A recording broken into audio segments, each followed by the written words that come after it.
Bom dia, meus caros alunos.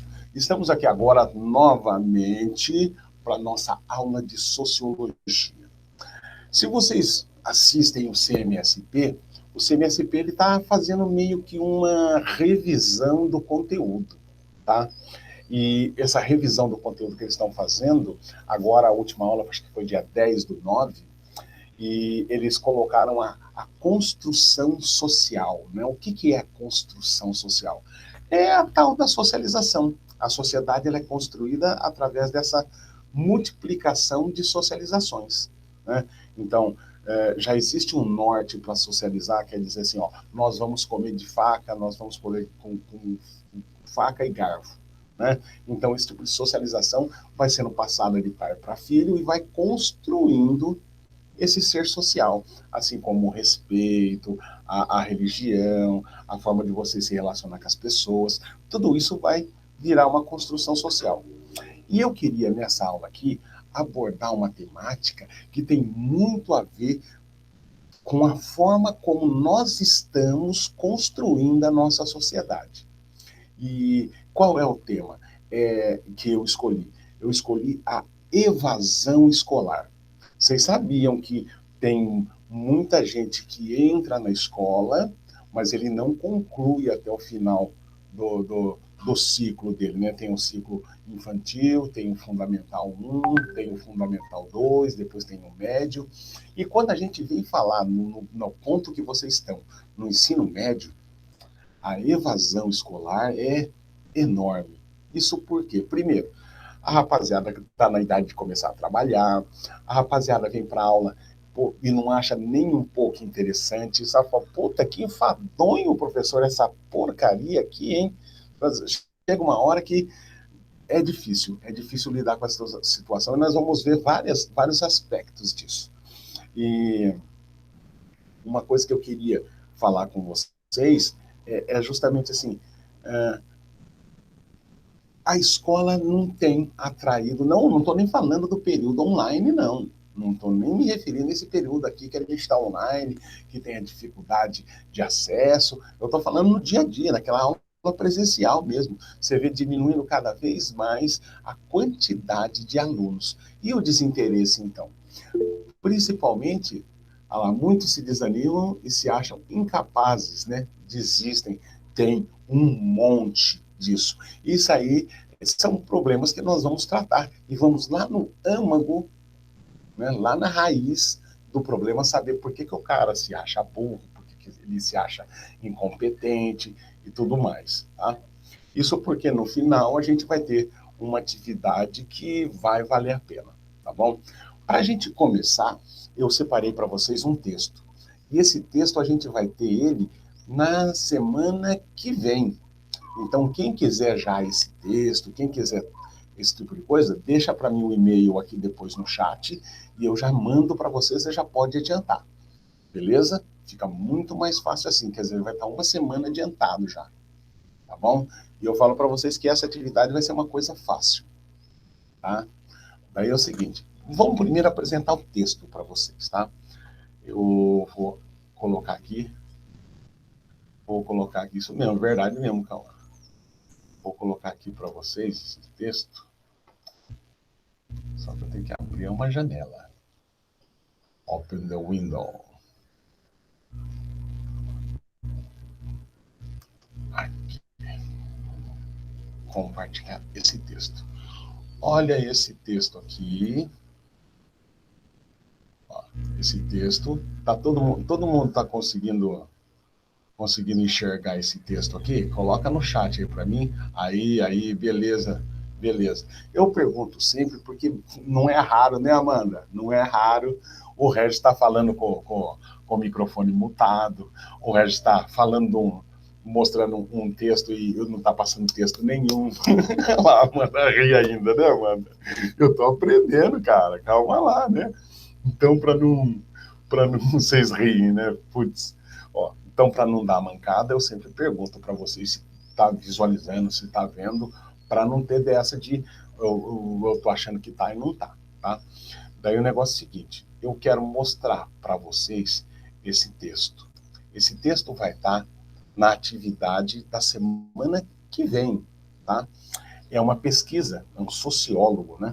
Esse sociólogo, ele fez uma pesquisa a respeito, né, da evasão escolar, né, na raiz da violência extrema no Brasil. O que é a violência extrema?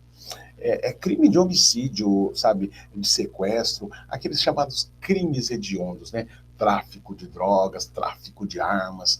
Então, essa pesquisa, ela demonstra assim que a evasão escolar tem, ó, tudo a ver com esse tipo de coisa. E quem está falando isso aí é um sociólogo. E sociologia, gente, por mais que, sabe, pessoas que não conhecem do negócio falam que é achismo, tem que ter dado fundamentado, tem que ter pesquisa, tem que ter, sabe, base sólida para um sociólogo estar podendo falar alguma coisa, entendeu? Hoje em dia, ninguém fica 2, 3 semanas no Facebook, no WhatsApp com o tiozão, ele já acha que ele é cientista político, né? Ele já acha que entende de tudo, de pandemia, né? Imagina só, né? O cara, imagina, você vê cada opinião esdrúxula, né? Tem ninguém que até está fazendo manifestação que é contra a vacina. Contra qual vacina? Você nem tem vacina ainda. É umas coisas assim meio absurdas, né? Totalmente anticientífica, né? E a sociologia, ela é uma ciência, então é científico. Lembra daquela separação que a gente fez? Senso comum e conhecimento científico? A sociologia é conhecimento científico. Daí a gente vai, vamos lá para o texto que eu quero. Eu vou ter que ler com vocês para vocês entenderem, tá? Tá vendo essa fila de pessoal que tem aqui? Você pode ver que eles estão tudo com a mão nas costas. Isso daí acontece muito em centros de socialização, né? Ressocialização, que seria a FEBEM, a Fundação Casa, né? E outras instituições de recuperação de menores. Então tem aquele negócio, todo mundo em fila, com a mão para as costas, é sim senhor, é não senhor.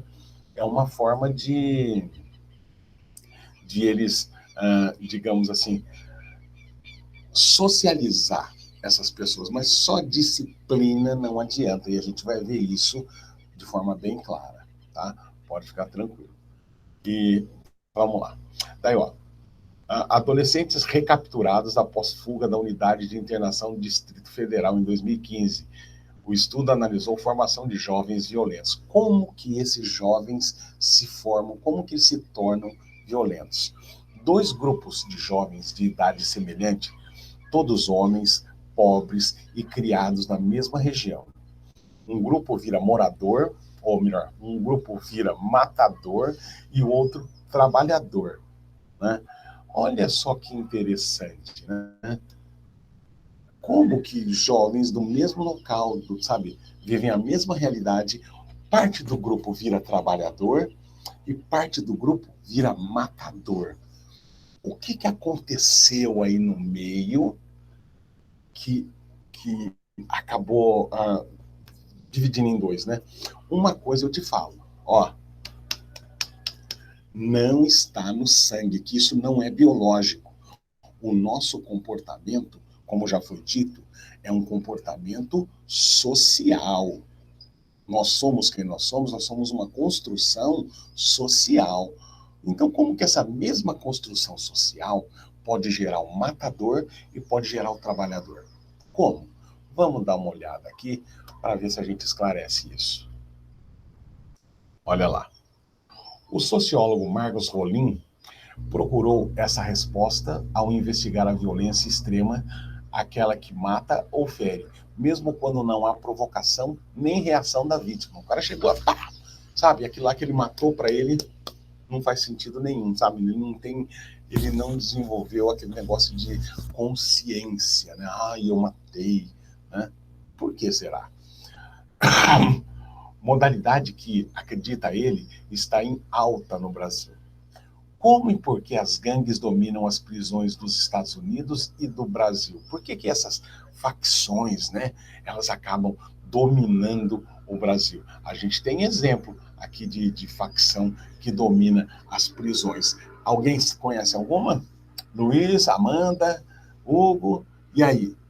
Alguém conhece alguma gangue que domina os presídios?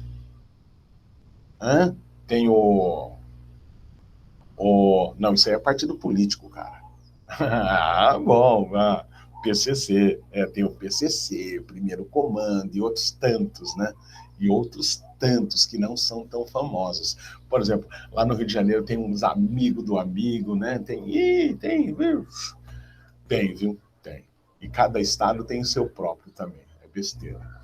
Não conheço, não que eu conheço, que eu me lembre, também não. Mas tudo bem, fica vendo só. Não conhecer, de já ter ouvido falar, tá? Graças a Deus vocês são meninos bons e estão aqui estudando, tá? Aí vamos, lembre. Aí vamos lá. Um experimento inédito no país, ele entrevistou um grupo de jovens violentos de 16 a 20 anos, que cumpriam pena na fase Fundação de Atendimento Socioeducativo, lá do Rio Grande do Sul. É a nossa Fundação Casa, lá no Rio Grande do Sul. Ao final, pediu que esses caras que ele entrevistou indicassem um colega de infância sem ligação com o crime. E foi atrás dessas histórias. Quer dizer, ele pediu para essas pessoas que estavam presas indicar um amigo que não era envolvido com o crime. E daí, esse pesquisador foi conversar com essas pessoas que não se envolveram com o crime. Olha lá. Rolim esperava que prevalecesse no grupo dos matadores relatos de violência familiar e uso de drogas. Mas outro fator que se destacou, sabe qual foi? A evasão escolar. Né? Quando o aluno deixa de frequentar a escola, né, que é essa evasão escolar, aliado a isso, a aproximação com grupos armados que treinam esses jovens a serem violentos. Como assim, professor? Se você não vai para a escola, então você vai para uma outra escola? Exatamente. A escola do crime. Então veja só. Entre os que cumpriam pena, todos, sem exceção, tinham largado a escola entre os 12 e 13 anos. E citavam motivos banais, como: olha lá, Amanda, olha os motivos que os caras citavam, ó. São burros e não conseguem aprender. A escola é chata, o sapato furado era motivo de conversinha chacota, os colegas de infância continuavam estudando. Né? Ao comparar esses e outros casos, 111 ao todo, que foi gente pra caramba que o cara entrevistou, incluindo 2 grupos de presos jovens no presídio central de Porto Alegre, uns condenados por homicídio, outros por receptação, e alunos de uma escola de periferia sem histórico criminal. Concluiu-se que o chamado treinamento violento respondeu por 54% da disposição para a violência extrema. Então, quer dizer, 54% desses jovens tinham deixado a escola e participaram desse tal de treinamento violento. Em outras palavras, significa que sem a experiência do treinamento violento, aquela que ensina a manusear armas, bater antes de apanhar e exalta atos violentos, a disposição para esses crimes extremos cairia para menos da metade dos casos analisados. As conclusões de Rolim, que foi vereador lá em Santa Maria, né, e deputado federal, deputado estadual, né, e hoje não tem mais filiação partidária esse cara, tá? Por isso que eu até escolhi isso daí, para não ter aquele negócio de tendência partidária. Muitos meninos que se afastam da escola, esse aqui que é o Rolim, ó, esse carinha aqui aparece na foto, tá? Ele até escreveu um livro, ó, é uma tese de doutorado, ó, tese de doutorado em Sociologia de Marcos Rolim, publicada em livro, investigou a formação de jovens violentos no Brasil, né? É um estudo científico. Desculpa aí, gente. Muitos meninos se afastam da escola, né, são de fato recrutados pelo tráfico de drogas e são socializados de forma perversa. E isso provavelmente deverá se repetir e se a pesquisa for reproduzida em outros locais, pois a diferença estatística é muito forte, diz Rolim à BBC Brasil. BBC é uma agência de notícia inglesa, só que ela tem também escritórios no mundo inteiro. Então, essa BBC estava entrevistando o Rolim e ele falando a respeito disso. Tá? Uma agência de notícia, assim, muito conceituada, tá? Não é qualquer blogzinho da internet que está entrevistando o cara. Então, se o cara for entrevistado, é porque realmente ele chamou atenção para isso. A conclusão prática, segundo esse sociólogo, é que a prevenção da criminalidade deve levar em conta a redução da evasão escolar. Se a gente diminuir a evasão escolar, a gente diminui a violência. Olha só que conclusão legal. Aspecto que costuma ser negligenciado no Brasil, quando o assunto é segurança pública. Os negros pensam mais em subir e matar do que investir antecipadamente na formação desse jovem. Quer dizer, dá educação para ele, dá acesso à cultura, dá, sabe, acesso à oportunidade, que você não vai ter violência, cara.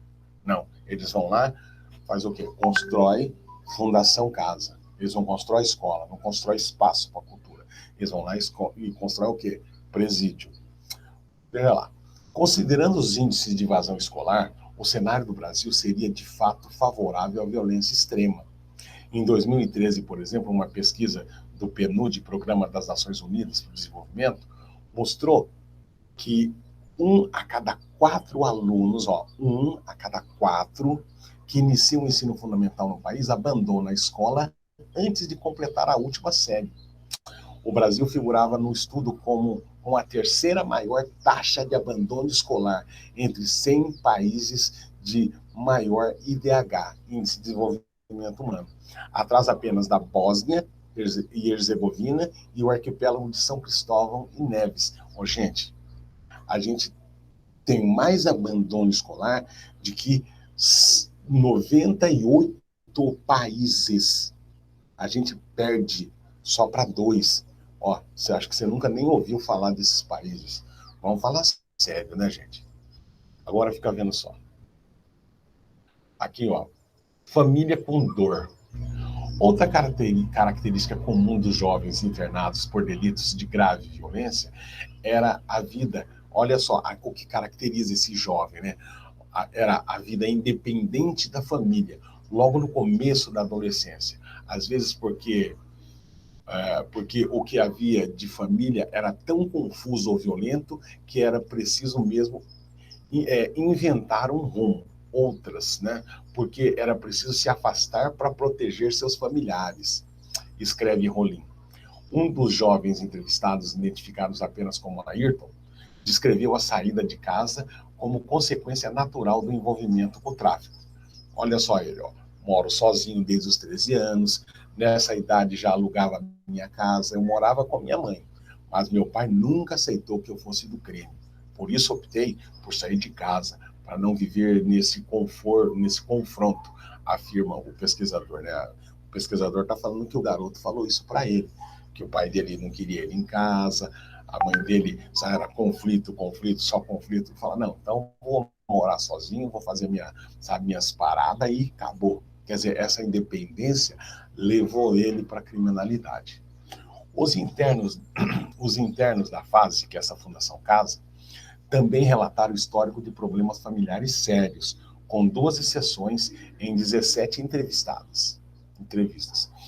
Não há qualquer relação afetuosa ou de admiração pelos pais digna de menção, ou seja, os pais desses jovens não são exemplo para eles. Primeiro, né? Diz Rolim, para quem a violência foi uma experiência anterior ao crime, para quase todos. De alguma maneira, os jovens vivenciam dinâmicas de agressão física, desrespeito e injustiça entre seus familiares, em ambientes de hostilidade, tensionamento prolongado, e anota esse autor, né? Rolim conclui, no entanto, que a convivência familiar não foi um fator decisivo na disposição dos jovens de cometer extrema violência, essa violência extrema. Ao contrário do que se imaginava, né, os jovens extremamente violentos podem vir de famílias bem e mal estruturadas. Quer dizer, como que um jovem que tem uma família bem estruturada, como que ele acaba se tornando violento? evasão escolar e a aproximação da criminalidade. Lembra aquela escola do crime? Vocês vão entender isso aí um pouquinho mais para frente. Veja só a razão da... Olha por que o pessoal acaba deixando a escola. Olha, razões dessa evasão.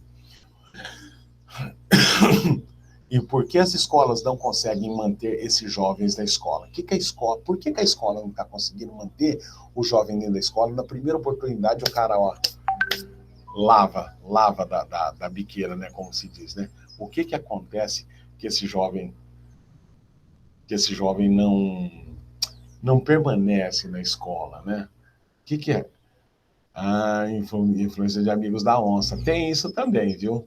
Né? Isso aí é a contribuição do Cauã. Agora, veja só, vamos voltar aqui, ó. Veja lá. Embora o assunto não tenha sido o foco da pesquisa, porque as escolas não mantêm esse jovem, né? O foco não era esse, Rolim arrisca algumas possíveis explicações a partir do contato, né, com colegas que desenvolvem pesquisa em instituições de ensino. Veja só. Vamos ver o que você escreveu, Amanda. Além do exemplo familiar, o que muitas vezes a própria família não apoia jovens e acho que eles buscam refúgio nisso, é em amigos. Com certeza, verdade.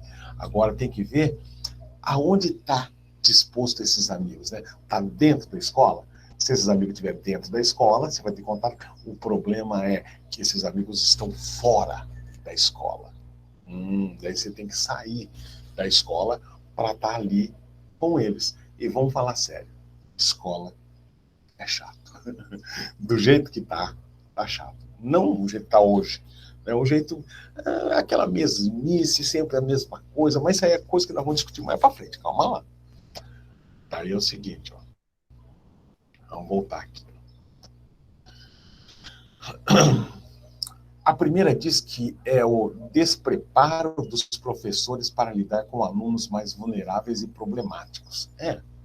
Tem a ver isso mesmo, né? Esse pesquisador falou com outras pessoas que pesquisam essa evasão escolar, tá? E falaram o seguinte: tem muito professor que não está preparado para lidar com esse aluno dito problema, né?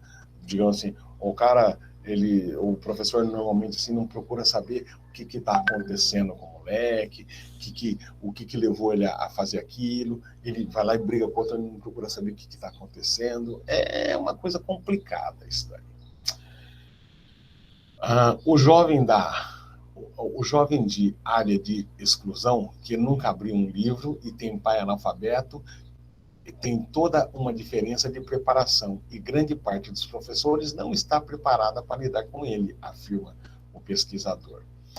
Aqui, ó, é um salão, né, a quadra dessa Fundação de Atendimento Socioeducativo, né? Toda FEBEM, né, toda Fundação Casa tem um espaço lá com quadra para eles poderem praticar esporte. Daí tem essa foto aí, tá? Rolim cita, por exemplo, um caso recente registrado em Porto Alegre. A pesquisadora presenciou uma cena de indisciplina de um aluno de 10 anos em uma turma pequena. A professora conhecia todos. Ela disse ao menino: "Tu vai ser bandido como teu pai." Esse tipo de reação é inaceitável. Conta.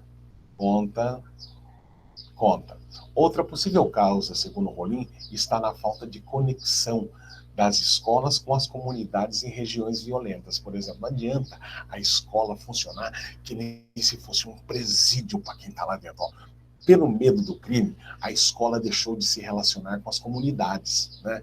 Ver gente entrando, saindo, a escola ser um espaço aberto. Entendeu? Esse que foi o grande problema. Transformaram-se em bunkers, com grades, cadeados, polícia na frente, não prestam serviços, não abrem aos finais de semana, pais, parentes não a frequentam. Tá? É como se fosse um lugar, uma bolha, onde quem está ali dentro está protegido de tudo, só que a hora que sai, acabou. É outro mundo. O terceiro problema seria a própria educação oferecida nas escolas públicas. Basicamente, é a mesma de 50 anos atrás, afirma esse sociólogo Rolim. Hoje é impossível lidar com crianças conectadas, mesmo as mais pobres, do mesmo jeito.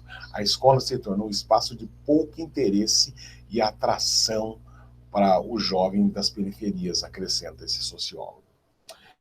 E agora aqui, ó, o que é essa violência futura? Em 2015, último dado disponível, né, que tem a respeito disso aí, o Brasil registrou 170 assassinatos por dia. Gente, 170 neguinhos morrendo, sabe, por assassinato por dia. Foram 58 mil homicídios naquele ano. Número mais alto do que de países em guerra.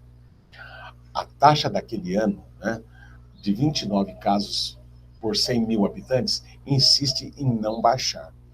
Na visão do Rolim, o Brasil está contratando violência futura. O que é contratar uma violência futura? Olha só o que ele fala aqui, gente. Em escolas, prisões e nas próprias instituições policiais. Nas prisões, isso se dá, segundo ele, numa reclusão por crimes patrimoniais. Quer dizer, alguém vai lá e rouba o patrimônio de alguém. Então, lá para a escola, vai lá para a cadeia, pessoas que fazem isso. Dados do governo mostram que, ao final de 2014, 66, gente, mais da metade da população carcerária brasileira estava atrás das grades por crimes de drogas, roubos e furtos. Casos de homicídios eram apenas 10%. Jovens, eles eram jovens negros e de baixa escolaridade, que era a grande maioria. Temos um perfil de encarceramento que não pega autores dos crimes mais graves, ou seja, só 10% era de crime violento. Porque quem que estava encarcerado é quem faz tráfico de droga, quem rouba, ou seja, quem mata não está preso. Entendeu agora? É isso que ele está querendo falar. Temos um perfil de encarceramento que não pega autores de crimes mais graves. E pegamos um monte de jovens pobres da periferia, pequenos traficantes e usuários. E vamos recrutando essas pessoas para as facções que atuam nos presídios, diz Rolim. Para quem o Estado brasileiro é o principal recrutador da mão de obra para as facções criminosas. Vocês já ouviram falar? Deixa eu pausar aqui e eu quero falar com vocês. Vocês já ouviram falar que, por exemplo, assim, as cadeias são uma universidade do crime? E o Enem, para entrar nisso daí, não é o crime violento. Às vezes, digamos assim, o cara, sei lá, tá com um grupo de jovens ali, todo mundo ali, tá malucão, tal, chega a polícia, tchum, leva todo mundo. Leva todo mundo. O cara vai ser preso porque estava com um cara que estava com, sei lá, com algum tipo de droga. E ele vai ser preso como traficante. Ele tem culpa de ser traficante? Não, ele nem estava envolvido com tráfico. Só que lá dentro da prisão, ou você reza a cartilha de quem está lá preso, ou então você não vai sobreviver. Então você vai aprender o quê? A violência. Bater antes de levar. Daí, quando você sai de lá, você está preparado para agir de forma violenta. Entendeu agora o que é preparando o crime futuro?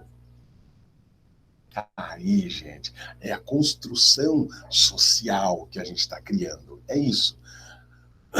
Vamos voltar lá. Os homicídios continuam em alta. Estudo recente do Fórum Brasileiro de Segurança Pública mostrou, por exemplo, que 1 a cada 3 brasileiros diz ter parente ou amigo vítima de assassinato, porque falta investigação e foco dos governos nesse problema, opina um pesquisador. Olha lá o que eu falo agora. A redução dos homicídios, crime de morte, não é prioridade número 1 em nenhum lugar do Brasil. Como grande parte das vítimas é pobre, não há pressão social para investigar. Quem mais morre é pobre. E você lança uma mensagem de que o crime compensa, afirma Rolim. Estudos costumam apontar que menos de 10% dos homicídios do Brasil resultam em algum tipo de condenação. o investimento, avalia o especialista, deveria ser reforçado na repressão a homicídios e crimes sexuais.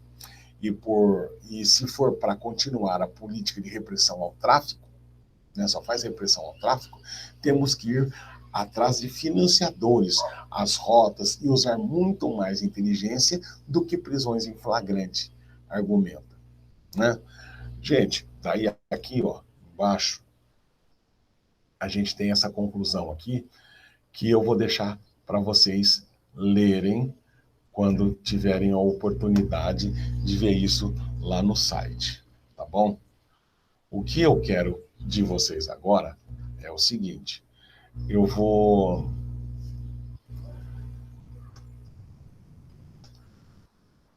mandar vocês para uma página, eu vou... Terceira e última parte da entrevista com o jornalista Alexandre Sayad. Aí, parou. Vamos voltar aqui. Eu vou agora passar para vocês um vídeo que é uma entrevista com um jornalista que fez pesquisa justamente a respeito da evasão escolar, a respeito dessa violência. E daí a gente faz o vídeo, eu passo a atividade para vocês, a gente encerra, tá bom? O vídeo tem, acho que 7 minutinhos. Não deve ter mais do que isso, não. Então, eu vou colocar para vocês verem, e daí depois a gente volta a fechar esse conteúdo. Tá bom? Aqui. Todo mundo está conseguindo ver a página do YouTube? Calma lá. Todo mundo está conseguindo ver a página do YouTube?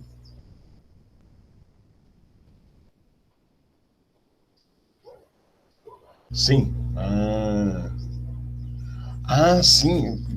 Bem lembrado. Deixar meu microfone mudo. Então, vamos ver lá. Ó. Vou colocar e daí eu vou mutar o meu, tá bom? Daí se tiver alguma coisa errada, vocês me falem agora no chat, tá bom? Alexandre, você fala bastante que os estudantes consideram a escola, a educação um pouco careta. Eu acho que é bem isso. Eles falam e as pesquisas e os indicadores mostram, né? O que acontece? A gente teve 8 anos do governo Fernando Henrique muito bons no sentido de colocar crianças e jovens... A rede pública expandiu. Hoje em dia, você pegar quem está matriculado no ensino fundamental e médio, você bate a casa dos 95% dos jovens brasileiros e crianças matriculadas na escola. Então, isso significa o quê? Que a população cresceu, uma curva ascendente forte, mas a rede pública também acompanhou esse ritmo. O que você acompanha também de 8 anos para cá é o quê? Você tem rede, você tem abrangência, mas você não mantém o cara dentro da escola. Você tem a evasão é altíssima. Por que se evade? Daí vem um pouco da minha experiência. Se evade, quer dizer, o jovem sai, ele não termina, ele entra, então dá aquele índice alto. Ele não sai, tem 30% de defasagem entre entrada e saída, mais ou menos. Tem aumentado a defasagem? Tem diminuído. Tem diminuído. Tem diminuído. Ela veio numa curva ascendente, deu uma estacionada e começa a diminuir. Porque começaram a se criar políticas para reduzir isso. Certo. Né? O que acontece? Por que o cara sai? Porque a escola faz pouco sentido para a vida de um jovem de 16 anos hoje, 15 anos hoje. A escola, que eu digo, é a educação, e eu aí coloco pública e privada num balaio de um desafio mundial que a educação passa. A gente se coloca nascendo conectado, com acesso à cultura até excessivo, um acesso à informação excessivo, porque isso se expande com rapidez. Desafios que o mundo coloca, principalmente para o jovem de classe baixa, que é o trabalho, que é o recurso financeiro. Né? Por que esse cara vai ficar sentado numa cadeira ouvindo a teoria pura de matemática se ele tem o mundo todo lá fora de desafios para viver e muitas vezes as necessidades da casa para cumprir? O cara sai para trabalhar. Ou sai para fazer outras coisas que ele acha mais interessante que a escola. Então a escola não segura o jovem. O que, na minha análise, na análise um pouco da Rede CEP, é que a escola deixou de ser um player. É irônico falar isso, mas a escola deixou de ser um player na educação. Por quê? Porque eu sou professor. Quando eu entro na sala de aula, vocês falam um tema de mídia, eu não vou falar para eles a primeira vez, eles já sabem, eles já leram Eu vou contextualizar, vou aprofundar, vou dar mais referência, vou facilitar. Isso é assim com história, assim com geografia, assim com atualidades, porque a informação entrou num frenesi de acesso e de capilarização muito grande. Então, a escola ou se, se reencaixa socialmente num papel importante para o jovem, ou ela faz sentido para o jovem, ou essa evasão vai estagnar ou vai crescer, né? Então, assim, a educação tem ela é tradicionalista no mundo inteiro. Ela é quase como uma igreja. Ela preza pelo passado. Assim, ela cultiva, né? Tem um chavão de curso de formação de professor que é muito verdade, que é assim, se você entrar numa sala de aula hoje e há 100 anos atrás, ela é igual. Ela é igual. Tudo mudou. Mas a sala de aula é a mesma, né? Os alunos sentados de frente para uma pessoa que fala, né? Salvo raras exceções. Quer dizer, nem o modelo de arranjo de uma sala de aula foi repensado. Isso é um modelo Revolução Industrial, fordista depois, século passado, que é de conhecimento estagnado, disciplina, sai matemática, entra história, entra geografia. Então isso faz pouco sentido para um jovem hoje que está conectado, que está criando, que está nas redes sociais, que precisa trabalhar. Então, eu acho que, na minha visão, produzir comunicação na escola ajuda, não é a única coisa, mas ajuda a dar um sentido novo da escola para o estudante. Ele está fazendo uma coisa lá que ele gosta, ele aprende querendo ou não, é envolvente, quer dizer, a escola volta a seduzi-lo, né? A educação volta a seduzir o jovem. Se for pensar a educação para o vestibular, tudo bem, aí você joga conteúdo na cabeça de um aluno de classe média, ele sai para o vestibular e entra na faculdade. Mas eu estou querendo ir um pouco além disso, assim, né? A educação como uma formação, e toda a escola hoje busca isso. Você vê em algumas escolas, algumas atividades ou atitudes que Não, eu acho que causam existe nos últimos...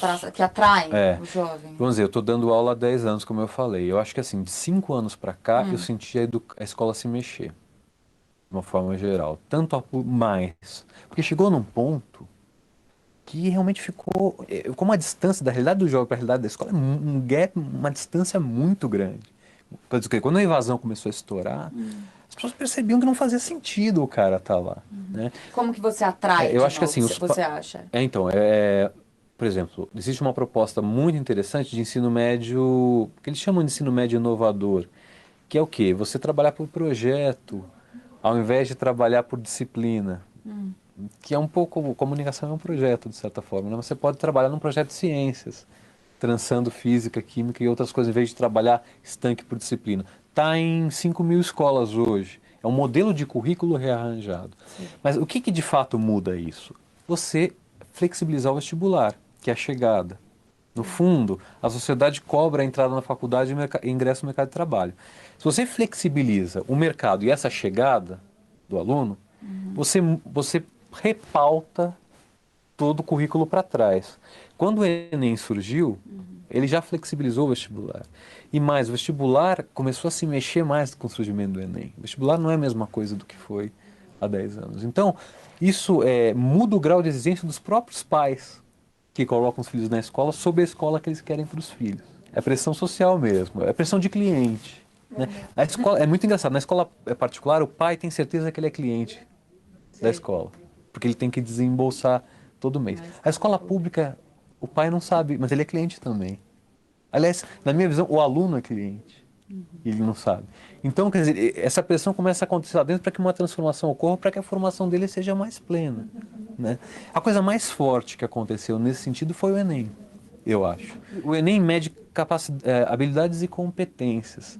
Ele não pega só conteúdo. Ele pega uma outra história da educação, que são habilidades e competências. Habilidades e competências você desenvolve em projeto. Você não desenvolve com disciplina. Só. Só para uma notícia, assim, que a princípio é boa. A educomunicação, enquanto esse novo campo, academicamente definido como um novo campo, quer dizer, não é um campo só que é a intersecção da educação e comunicação, é uma nova área de saber. Então a USP abre para 2011 a primeira graduação em educomunicação dentro da ECA, né? Na América Latina, né? Então, onde esse cara vai trabalhar? Ele vai trabalhar desde o programa infantil, que a gente chama mais de Comunicação para a Educação, que é o programa infantil que mistura conteúdo educativo e faz essa fusão de edutainment, que se chama, ou programa para jovem, até em projetos como esses, né? Se você estudar profundamente, a comunicação tem uns 5 ou 6 campos. E esse curso de graduação vai formar para esses 5 ou 6 campos, né? Hoje, essas práticas estão restritas à pós-graduação. Sim. E agora ela passa a ser a graduação. Então, acho que é uma nova realidade aí também. Essa foi a terceira e última parte da entrevista com o jornalista Alexandre Sayar. Também aqui em Veja.com.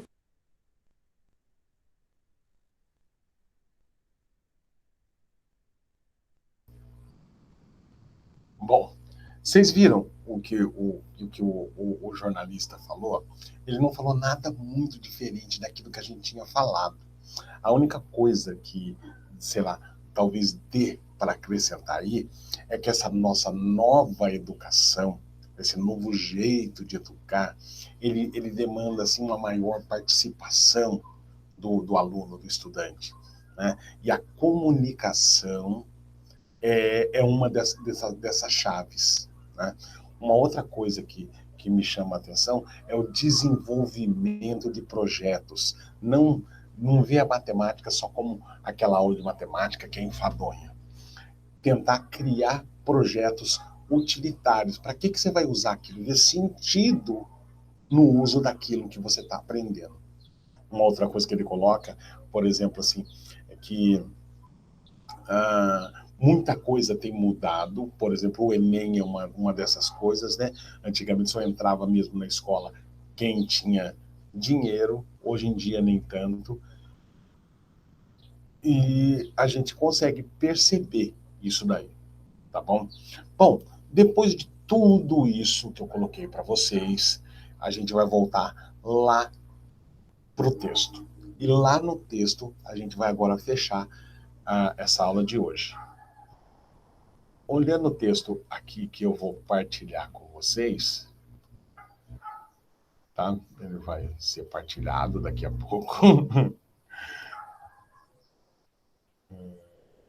Calma, já vai, já vai. Aqui.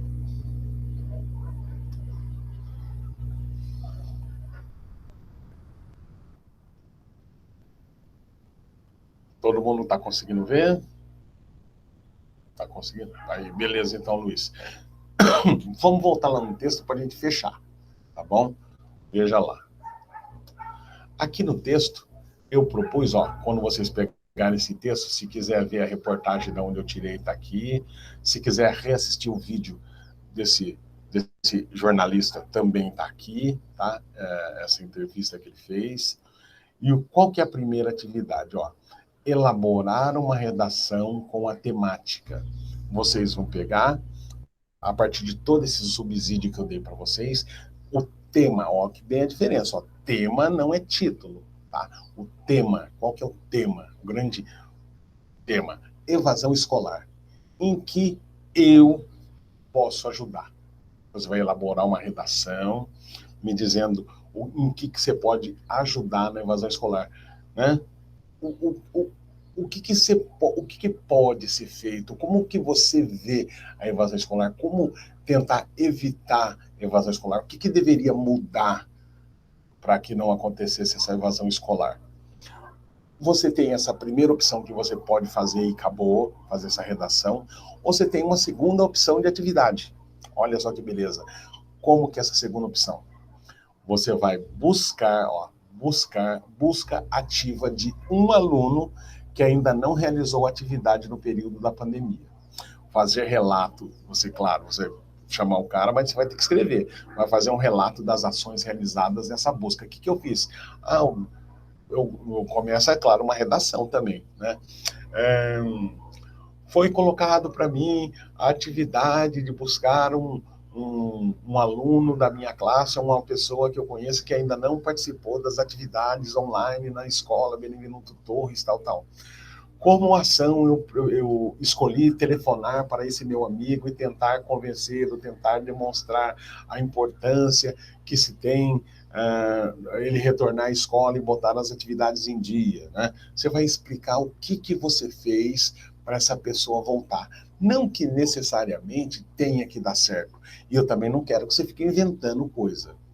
Essa segunda opção tem que ser real, tá? Tem que ser real. Então você vai fazer o quê? Ó? Uma busca ativa de aluno que ainda não realizou atividade no período da pandemia, vai fazer um relato das ações realizadas nessa busca e os resultados obtidos. Teve resultado? Não teve resultado. Se teve resultado, ótimo. Se não teve resultado, por que você acha que não teve resultado? O que estava fora da escola estava chamando mais a atenção dele do que estava dentro da escola? O que estava do lado de fora que chamou a atenção dele? Sabe o que é isso aí, gente? Pesquisa sociológica. Exatamente. Lembra que eu falei para vocês? Você dá um sentido na matéria que você aprende? É isso daí que é a sociologia. Você vai fazer uma investigação. Você vai tentar trazer o cara e se ele falar que não, por que ele não quis? Né? Bom, esse relato que você vai fazer, né, deverá conter o nome da pessoa que você conseguiu buscar ou não, e integrar as aulas, né? O nome da pessoa que você conseguiu buscar e integrar a essas aulas. Então você tem que colocar o nome dessa pessoa para mim, tá bom? Tudo bem? Então, vamos aqui.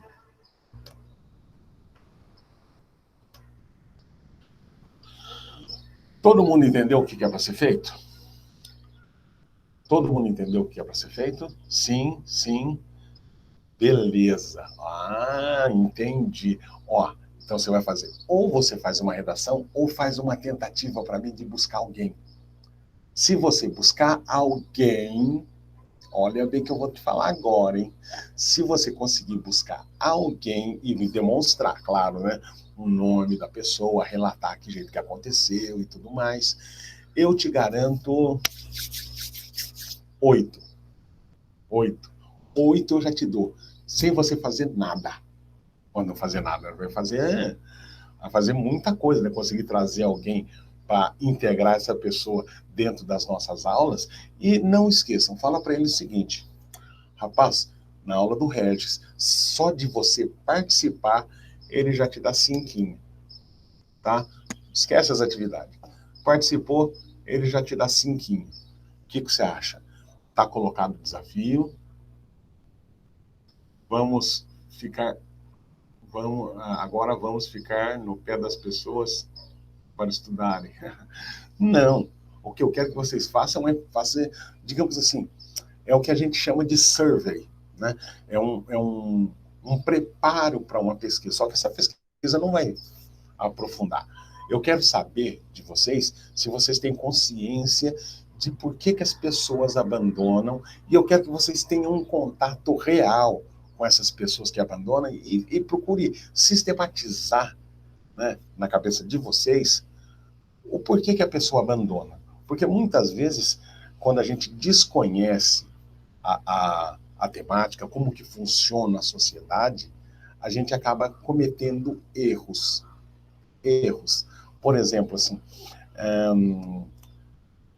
por que eu não destruo o patrimônio, né, que a escola tem? É fácil, porque hora ou outra eu vou lá usar esse mesmo patrimônio, um bebedouro, por exemplo, o bebedouro está quebrado. Então isso aí foi um aprendizado prático. Mas eu preciso quebrar o bebedouro para aprender isso? Não. Eu aprendo isso observando, analisando, vendo que outra pessoa destruiu. Então é nesse sentido que eu quero que vocês façam. Por que a pessoa não quer voltar?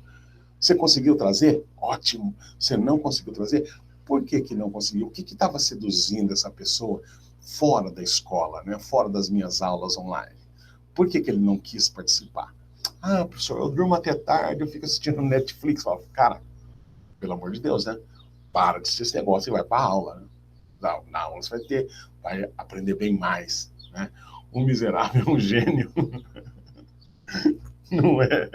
Pior que não é. Bom, aqui então agora se encerra a nossa aula. Rapaziada, espero que vocês façam essa atividade para mim, tá bom? Vai dar nada de pão, não vai mesmo. Ó, Wakanda Forever para todo mundo. Né? Wakanda Forever tem que baixar a cabeça assim, né? Beleza, rapaziada. Abraço para vocês. Bom final de semana, tá bom? aproveita, e a rapaziada que está devendo alguma coisa, assista alguma das minhas aulas, né, no canal do YouTube e vem para mim para a gente eliminar uma matéria dessa, beleza? Ó, eu vou pausar aqui a gravação e a gente vai conversar 2 minutinhos e ver se alguém tem alguma coisa para falar, tá bom? Tchau, pessoal.